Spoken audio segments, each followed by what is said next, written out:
मैं मौलाना अब्दुल वदूद शोएब नदवी साहब से गुजारिश करूँगा कि तशरीफ़ लाएँ और अपने मकाले का खुलासा पेश करें।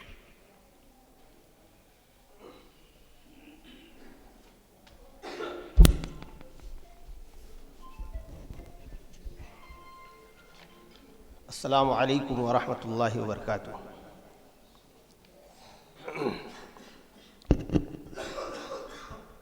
इन्नी ला अस्ततिउ अन उग़रिब अम्मा यजूल व यतगलगल फ़ी क़ल्बी मिनल फ़रहति वल इंबिसाति वस्सुरूर वल बहजा फ़ी हादल यौम अल मुबारक। इन्ननी कतब्तु इबारातिन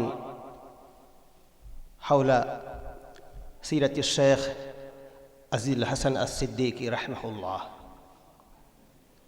الموضوعات والعناوين التي ذكرتها وهي الشيخ عز الحسن الصديقي، ولادته المباركة، رحلة العلم في حياة الشيخ، الجهود التعليمية والتربوية، المدرسة الدينية تحت رعاية الشيخ رحمه الله، الجوانب الفكرية في سيرته رحمه الله، الرؤية التربوية للشيخ رحمه الله، مفكر الإسلام البارز، منهجه في تدبير المفكرين والعلماء، تلامذته وأثره في تكوين الأجيال، علاقة الروحية بين الشيخ والعلامة الندوي السيد أبو الحسن علي الحسني الندوي.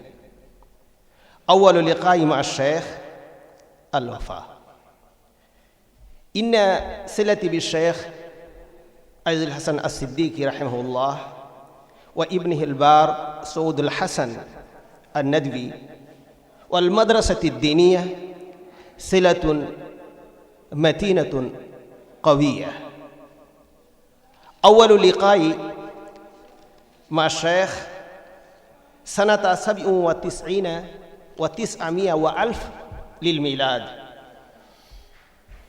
وكم كانت سعادتي وفخري بتلك اللقاء التي لا تنسى، إذ كانت الأقدار قد جمعتني به بعد أيام من رجوعه من البلاد المقدسة، وأنا في إقامة في المدرسة الدينية حيث أقمت فيها شهرين. وقد كان ابنه البار الأخ الفاضل الشيخ سعود الحسن الندوي نعم الرفيق ونعم الخليل، يقوم على خدمتي ويتفقد أحوالي كما يتفقد الوالد ابنه المقيم في الغربة. لقد عاش الشيخ عز الحسن الصديقي رحمه الله حياة حافلة بالعطاء، مفحمة بالإخلاص، وملية بالتضحية والبذل، حتى لقي ربه راضيا مرضيا يوم السبت 47 و400 ألف للهجرة 13 من شهر يوليو سنة 25 و2000 للميلاد.